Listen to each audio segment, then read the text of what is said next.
Tu veux investir sans te prendre la tête et à partir de quelques euros? Alors je te donne tout de suite les 3 meilleurs ETF pour faire bosser ton argent pendant que tu dors. Et oui, je te le jure, c'est possible et c'est ce que je fais. En numéro 1, tu as l'ETF BNP Paribas Easy S&P 500.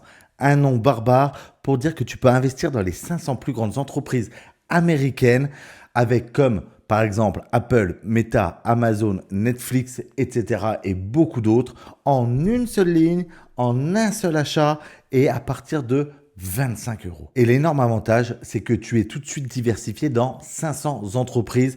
Pas besoin de sélectionner une entreprise. Et en plus, avec des frais super faibles à 0,15% par an. Et pour cela, le mieux, c'est de le faire sur un PEA, plan d'épargne en action, chez Fortuneo, Trade Republic, Boursobank, Bourse Direct, peu importe, il y en a quand même des pas mal. Ou alors sur un compte titre ordinaire, mais c'est moins avantageux fiscalement.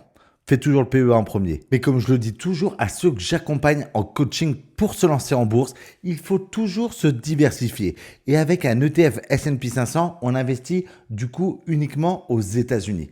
Alors là, on va essayer d'élargir un peu son champ d'investissement avec des entreprises européennes. Et pour ce faire, tu as le BNP Paribas Easy Stocks 600. Comme son nom l'indique, tu vas pouvoir investir dans les 600 plus grandes capitalisations européenne. Et en plus, il est accessible à partir de 17 euros et il est aussi disponible sur ton PEA. Et maintenant, si tu veux encore plus t'élargir, tu vas pouvoir investir dans un ETF Emerging Market, pays émergents.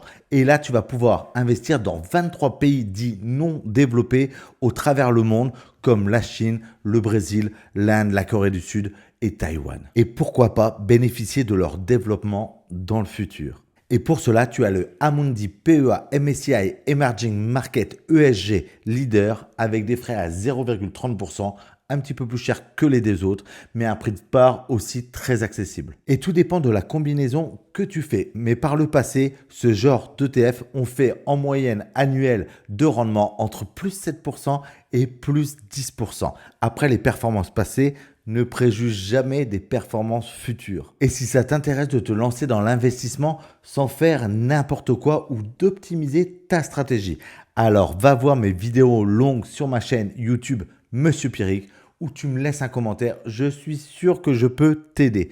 À bientôt, l'aventure commence maintenant tous les deux.